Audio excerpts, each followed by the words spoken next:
together with friends along the way, united with strength to face the day. We're together and now we're here to say, united we will be the change. Hello, everybody, and welcome to Above and Beyond the Accessibility and Inclusion Podcast. This is the 12 days of the AODA, a barrier-free in Ontario. We are 12 days away, and thanks to the power of technology, we are in the Wayback Playback machine, so this is day 12. Maddy, how are you? Well, seeing as it's yesterday, I'm feeling ahead of myself. Okay. I think we're at the beginning of the final countdown. We have 12 days remaining before all the barriers in Ontario are removed and we become a completely accessible province. Cue the fireworks, cue the applause, cue the applause, cue Lady Gaga singing applause.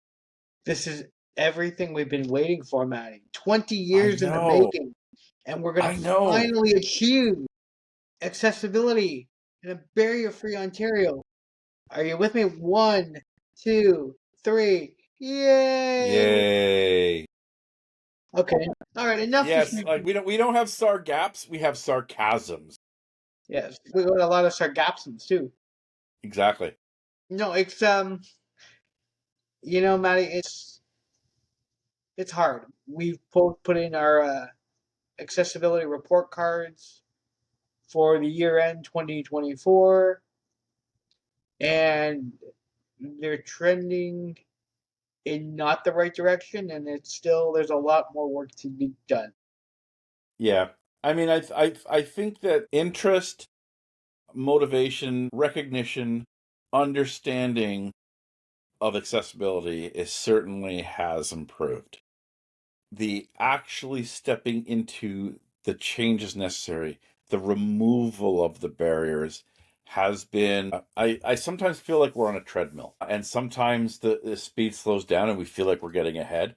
But every once in a while, the speed jumps up and we're flying and holding onto the treadmill for dear life.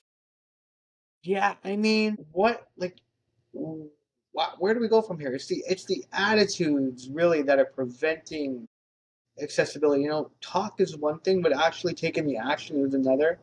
And feeling compelled to be content with, hey, we're compliant, or we are meeting the AODA standards at its minimal core, Mm-hmm. and people tend to think that's okay.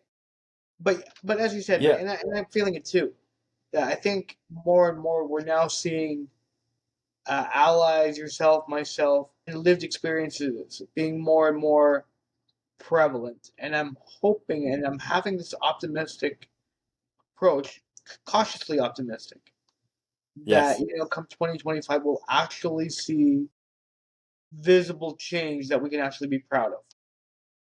Yeah. I mean, I think the whole concept of movement of accessibility, the last half of the last decade, I think was a real bit of a jump in terms of things that were being done, standards that were being written, people that were being educated, and then this last 5 years, it's been a bit of I think from the governmental side, things slowed down in terms of developing standards, developing regulations, developing the teeth that will actually make this work. And we've seen a little bit more of an increase in the concept of allyship. We've seen more people accept at an intellectual level that they need to do more things to make the world accessible for us. I think that what I want to see, I have more hope for 2030 than I do for 11 days from now.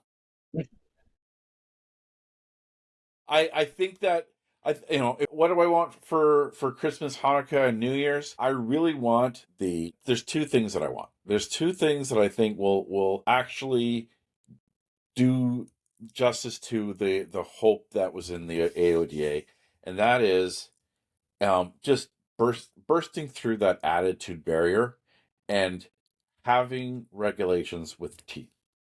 I think those two things will actually change the will actually remove way more barriers than we've seen removed in the last 6 years. And Magnus, I can't see a timer on this one. Do you see a timer on your end? Let me see here. It says 99% uploading. No, it doesn't actually give me a timer. Let me just see here. Is there any place here that says a timer?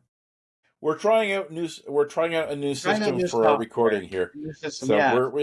this is our first Kick the rodeo can. here. Yeah, exactly. So, No idea. Matt, Let's just we're gonna say I can let us know in 5 minutes. okay. Yeah. So let's get right down to it, Maddie. Okay. On the 12th day of the AODA, the Ford government didn't give to you what? The teeth. They didn't give me teeth in the AODA. That's what they didn't give me. They gave me a nice bunch of standards that don't apply to everyone, and even if they did apply, don't force any penalties for businesses that don't comply. Yeah, I So feel like I need some. We need some dentures, at least. I feel like there's selective enforcement. Rather than culturally reinforcing accessibility with dignity and respect. And I'll say for my 12th day of the AODA not becoming barrier free, the Ford government didn't give to me autonomy. I'm going to start with autonomy. As we've known, as we've talked about, and as you'll hear and see as we upload all the content, I talk a lot about transit a lot. And it's becoming very condescending, very discriminatory, very much bullying, and it's ridiculous. It's ridiculous. I always say that, and you'll hear this quite often from me, that when you've met one person with a disability, you've met one person with a disability. And the fact that